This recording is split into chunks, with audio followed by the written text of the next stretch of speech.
మొన్నసారి వాళ్ళ అమ్మ చెల్లి ఎంత భయపడ్డారంటే మళ్ళీ ఈయనకి పదవి కాలంలో మా ఇద్దరిలో ఎవరు పోతారు అని భయపడ్డారు.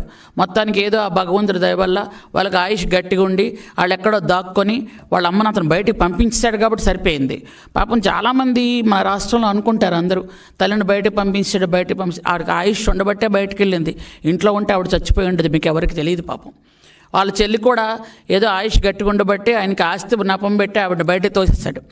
కాబట్టి ఎప్పుడైనా సరే రాజకీయాల్లో గత 5 సంవత్సరాల్లో జరిగినటువంటి దుర్మార్గాలు, అరాచకాలు, అన్యాయాలు, రాష్ట్రంలో ప్రజలందరి మీద పన్నులు, చెత్త పన్నులు, ఇలాంటి సర్పంచులకి అధికారం లేకపోవడం, స్థానిక సంస్థలకు అధికారాలు లేకపోవడం, కనీసం ఒక ఎమ్మెల్యే కూడా ఒక గ్రామంలో ఒక పని చేయడానికి అధికారం లేకపోవడం, మంత్రులకు కనీసం ముఖ్యమంత్రి ముఖం చూసి మాట్లాడే అవకాశం లేకపోవడం అనేది గత 5 సంవత్సరాలను జరిగింది. ఇంకెక్కడా జరగలేదు. ఇప్పుడు 4,000 రూపాయల పెన్షన్ ఏ రాష్ట్రంలోనే ఇచ్చారా? కేవలం ఈ రాష్ట్రంలోనే, ఆంధ్రప్రదేశ్ రాష్ట్రంలో ఇస్తున్నారు. అది మా ముఖ్యమంత్రి మా చంద్రబాబు నాయుడు గారు మాత్రమే ఇస్తున్నారు. ఇలా ఒకటి కాదు, అన్ని కార్యక్రమాలు చేసుకుంటూ వెళ్తున్నాం. 1 కాదు 2 కాదు, అభివృద్ధి సంక్షేమం అనేది 2 కళ్ళుగా వెళ్తుంది. ఈ 7 నెలల కాలంలో ఎవరైనా ప్రజలు ఇగో పలానా ప్రాబ్లం ఉంది, మేము ఇలాంటి కష్టపడ్డామని మీకు ఎవరైనా వచ్చి చెప్పారా? కనీసం మీకు మీరే వచ్చి రండి ఫీజు రియంబర్స్మెంట్ లేదు ధర్నాలు చేద్దాం, రండి ధాన్యం కొనుగోలులో ధర్నాలు చేద్దాం, రండి అది చేద్దాం, మీరు జనాలను పిలుస్తున్నారు. కానీ ఒక్క జనమైనా వచ్చారా? అంతెందుకు, మీకు నిజంగా సిగ్గుంటే, గౌరవ మర్యాదలుంటే మొన్న మీరు ధాన్యం కోసం ధర్నా చేద్దామని వెళ్ళారు, కొనుగోలు కేంద్రాల్లో డబ్బులు రాలేదు అని. మీకు నిజంగా బుద్ధి ఉందా? 24 గంటల్లో డబ్బులు పడతాయని మా చంద్రబాబు నాయుడు గారు చెప్తే 3-4 గంటల్లో వాళ్ళకు డబ్బులు పడేవి. ఒక్క ప్రజలు రాలేదు, ఒక్క రైతు రాలేదు. మీ ఎమ్మెల్యే, మీ అనుచరులు కొంతమంది వెళ్ళి ఎంఆర్ ఆఫీస్ దగ్గర ధర్నా చేసి మీకు మీరు ఫోటోలు తీసుకొని వచ్చేశారు. ఫీజు రియంబర్స్మెంట్ రండి అని పిలుస్తున్నారు. మీరు బకాయిలు పెట్టి వెళ్ళిపోతే దాన్ని ఈరోజు లోకేష్ బాబు గారు జాగ్రత్తగా ఫీజు రియంబర్స్మెంట్ అన్నీ బకాయిలన్నీ మెల్లమెల్లగా తీరుస్తుంటే సిగ్గులేదు మీకు ఆ మాట అనడానికి? సిగ్గు లేకుండా మాట్లాడుతున్నారు. ఈ 7 నెలల కాలంలో మీరు చేసిన బకాయిలు తీర్చడానికే సగం సొమ్ము అయిపోతుంది. నిజంగాను కేంద్రం నుంచి వచ్చే నిధులు కానీ రాష్ట్రం నుంచి వచ్చే నిధులు కానీ ప్రజలకి డైరెక్ట్గా వెళ్తున్నాయి.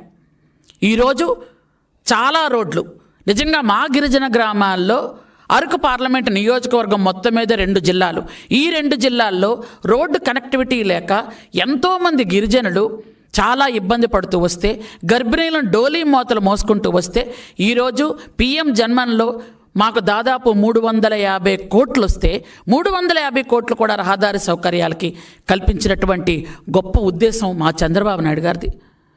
మా చంద్రబాబు నాయుడు గారు ఎన్ఆర్జీఎస్ నిధులు కానీ, ఆర్ఎన్బికి కానీ, పిఆర్కి కానీ అన్ని డిపార్ట్మెంట్లు చెప్పి ముందు ఎస్టీ నియోజకవర్గాలకే నిధులు ఇవ్వండి, రోడ్లు వేయండి అని చెప్తే ఒక్కొక్క నియోజకవర్గానికి దాదాపు 40 నుంచి 80 కోట్ల నిధులు వచ్చాయో లేదో మీరు కావాలంటే వెళ్ళి ఎంక్వైరీ చేసుకోండి. ప్రతి నియోజకవర్గంలో కూడా రోడ్డు కనెక్టివిటీ చేస్తున్నాం.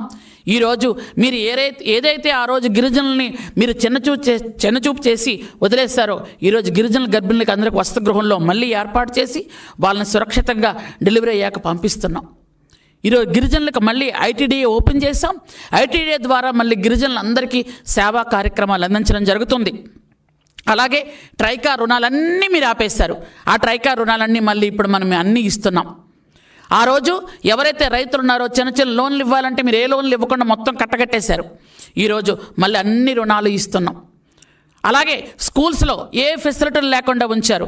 ఈరోజు అన్ని స్కూల్స్, ఒక ట్రైబల్ వెల్ఫేర్ స్కూల్సే కాదు, అన్ని స్కూల్స్లో కూడా టాయిలెట్స్ నిర్మాణం కానీ, మంచినీటి సదుపాయం కానీ అన్ని రకాలుగా చేసుకుంటూ వెళ్తున్నాం.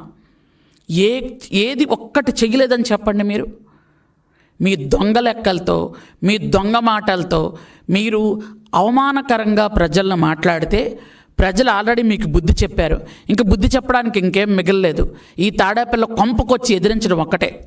మీ తాడేపల్లి కొంపకు రావాలంటే ఇంకెవరు రాలేరు. ఎందుకంటే మీరు పెద్ద పెట్టని గోడ ఒకటి కట్టుకున్నారు. అది మా సొమ్మే, ప్రజల సొమ్ముతోనే కట్టుకున్నారు మీరు. కాబట్టి నేనొక్కటే చెప్తున్నాను, జగన్మోహన్ రెడ్డి గారు మీకు మతిపోయింది, జాగ్రత్తగా మంచి మంచి మందులు వాడండి.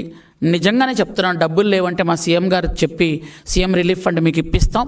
ఆ డబ్బులతో వెళ్ళి ఎక్కడైనా మంచి ట్రీట్మెంట్ ఇచ్చుకొని రండి. అవమానకరంగా, అసభ్యకరంగా అబద్ధాలు మాట్లాడుతూ ఆస్కార్ అవార్డు మీకు ఇంతకుముందే వచ్చింది, ఇంకంతకన్నా పెద్ద అవార్డు ఇంకేం ఇవ్వలేరు. కాబట్టి మతి స్థిమితంతో తెచ్చుకొని మాట్లాడితే బాగుంటుందని నేను మీకు సలహా ఇస్తున్నాను. Thank you.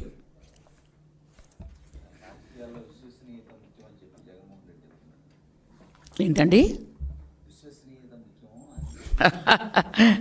విశ్వసనీయత అంటే ఏమిటో తెలియనటువంటి ఒక మనిషి అండి జగన్మోహన్ రెడ్డి. విశ్వసనీయత అంటే ఏంటండి? తండ్రి చచ్చిపోతే ఆ డెడ్ బాడీ ముందు ఎలా సీఎం అయిపోవాలో సంతకాలు పెట్టించుకోవడమా? విశ్వసనీయత అంటే ఏంటండి? తల్లిని చెల్లిని బయటికి తోసేసి చెల్లి తాలూకు ఆస్తులు హక్కోవటమా? విశ్వసనీయత అంటే ఏంటండి? సొంత చిన్నాన్ని ఒక ఇంట్లో పెట్టి చంపించేసి వాళ్ళ ఛానల్లో ఆయన గుండెపోటుతో చనిపోయాడని, ఆ రక్త మడుగుల్లో ఉన్న మనిషిని గుండెపోటుతో చనిపోయాడని చెప్పించడమా? ఆ చెప్పించిన పెద్ద మనిషి ఈరోజు నేను రాజకీయాలు మానేస్తున్నాను, నేను సత్శీలుణ్ణి అయిపోయాను, నేను నిజాయితీపరుణ్ణి అయిపోయాను, నేను రైతుని అయిపోయాను అని చెప్పుకొని తిరగటమా? విశ్వసనీయత అంటే ఏంటండి? ఊర్లో సొమ్మంతా ఆ ఇంట్లో పడేసుకొని పెట్టని గోడలో కట్టుకొని ఎక్కడ పడితే అక్కడ ప్యాలెస్లు కట్టుకోవటమా? విశ్వసనీయత అంటే ఆయన పెంచి పోషించుకొని డబ్బున్నోడు అయిపోవడం కాదండి. 5 కోట్ల మంది ప్రజలు ఆకాంక్షలతో వాళ్ళు ఏదైతే కోరుకొని ముఖ్యమంత్రిగా ఎన్నుకున్నారో దానిలో కనీసం 1% అయినా పనిచేయటం అండి. 1% కాదు కదా, కనీసం ఎవరైనా ముఖ్యమంత్రి వచ్చిన వెంటనే 100% ఎవరూ పనిచేయలేరండి. కనీసం ఎక్కువగా పనిచేసి వాళ్ళకి 70-80% వరకు ప్రజలకి వాళ్ళు సాటిస్ఫాక్షన్ ఉంటే అది ఖచ్చితంగా ఆ ముఖ్యమంత్రి ఫస్ట్లో ఉన్నట్టండి. ఆ స్థానం ఎప్పుడు కూడా ఇండియా మొత్తం మీద చంద్రబాబు నాయుడు గారిదేనండి. ఆ స్థానం ఎవరు తీసుకోలేరు. కష్టపడి పని చేయడం కానీ, విశ్వసనీయత కానీ, క్రమశిక్షణ కానీ. ఈయనకి విశ్వసనీయత అనే పదంకి తెలుగులో రాయడం రాదు, ఇంగ్లీష్లో అర్థం తెలియదు ఆయనకి. ఎందుకంటే ఆయన ఏం చదువుకున్నాడో నాకు తెలియదండి.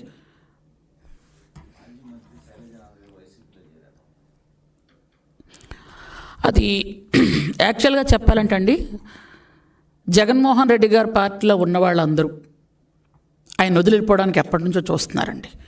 ఎందుకనంటే వాళ్ళు ఎలక్షన్ ముందు నుండే ఈ మహానుభావుడు తలనొప్పి మనకి ఎప్పుడు పోద్దా అని చూసిన వాళ్ళు చాలామంది.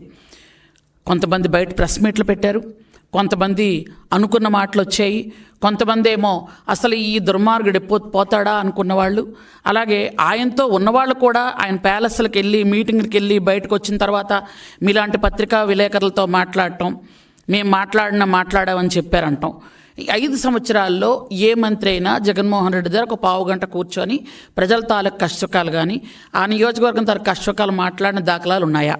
మీరు విలేకరులుగా నాకు చెప్పండి ఒకసారి. లేదు. తర్వాత ఎవరైనా సరే ఆయన దగ్గర ఎందుకుంటారు చెప్పండి? 151 సీట్లు గెలిచిన తర్వాత కనీసం ఎవరికి ఆ నియోజకవర్గంలో ఏ ప్రజలకి న్యాయం చేయకుండా అందరికీ బటన్ నొక్కడం వరకే నొక్కారు, డబ్బులు పడలేదు. మొత్తం డబ్బులు ఈయన తినేయటమే. కాబట్టి ఈరోజు స్థానిక సంస్థ